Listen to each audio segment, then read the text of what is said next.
गांव गांव में टेंपल्स होते थे, लेकिन इनका रोल होता था। आज तो लोग सिर्फ मांगने जाते हैं टेंपल में। गांव में जो टेंपल होता था, मंदिर, खासकर हनुमान जी का मंदिर होता था, वहां अखाड़ा भी होता था। सुबह पहुंच जाते थे लड़के 5 बजे, वर्जिश, दंड बैठक, एक्सरसाइज, सपाट, तभी तो शरीर मजबूत होती थी।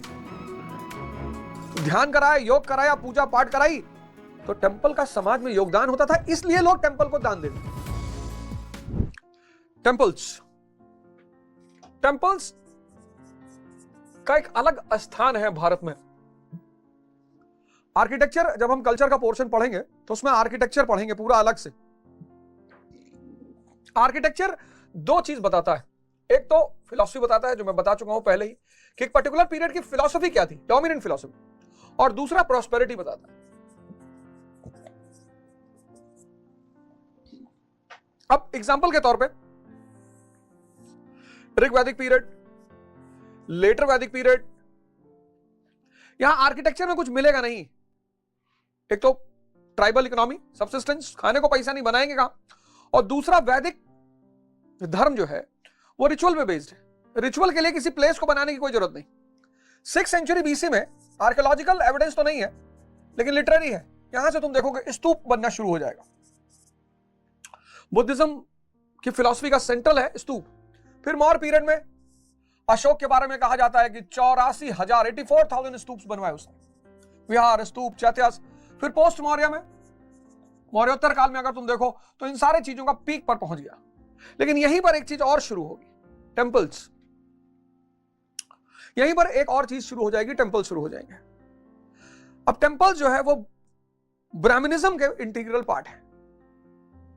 फिर गुप्ता पीरियड में ब्राह्मणिज्म का, गुप्ता पीरियड में, अब गुप्ता पीरियड में तुम देखोगे कि ब्राह्मणिज्म की ग्रोथ होगी, तो यहां पे टेंपल आर्किटेक्चर को बढ़ावा मिलेगा। फिर पोस्ट गुप्ता में ब्राह्मणिज्म को मोमेंटम मिलेगा, तो टेंपल आर्किटेक्चर का और ग्रोथ होगा। और राजपूत पीरियड में तुम देखोगे पीक ऑफ टेंपल आर्किटेक्चर। अब दो चीजें तुम्हें पता चलेंगी।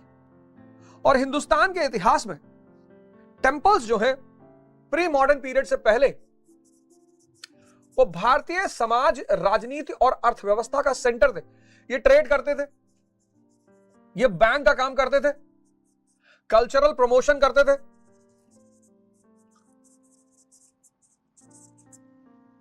नटराज डांस, कुचिपुड़ी, ये ट्रेड करते थे। पैसा जमा होता था, ट्रेड करते थे, बैंक का काम करते थे, लोन पर पैसा देते थे, कल्चरल प्रमोशन, कल्चरल एक्टिविटीज यहां पे होती थी। और फिर ये एडवाइजर का रोल प्ले करते थे, किसको? राजा और स्टेट को। बहुत बड़ी चीज टेंपल। गांव गांव में टेंपल्स होते थे, लेकिन इनका रोल होता था। आज तो लोग सिर्फ मांगने जाते हैं टेंपल में। गांव में जो टेंपल होता था, मंदिर, खासकर हनुमान जी का मंदिर होता था, वहां अखाड़ा भी होता था। सुबह पहुंच जाते थे लड़के 5 बजे, वर्जिश, दंड बैठक, एक्सरसाइज, सपाट, तभी तो शरीर मजबूत होती थी। तो ध्यान कराया, योग कराया, पूजा पाठ कराई, तो टेंपल का समाज में योगदान होता था, इसलिए लोग टेंपल को दान देते थे। अब 4th सेंचुरी, मतलब 4th सेंचुरी एडी, 300 एडी से लेकर 750 एडी तक, ये जो सेकंड फेज है डेक्कन और साउथ इंडिया का, ये फ्यूडलिज्म का फेज है, सामंतवाद। किसकी वजह से? लैंड ग्रांट्स, भूमि अनुदान की वजह से। अब एक सामंत है और प्रजा है, फ्यूडल लॉर्ड यानी सामंत, और फिर उसकी प्रजा। अब फ्यूडलिज्म का जो कॉन्सेप्ट है वो भक्तिज्म से बहुत मेल खाता है, क्योंकि भक्तिज्म में क्या है? एक भगवान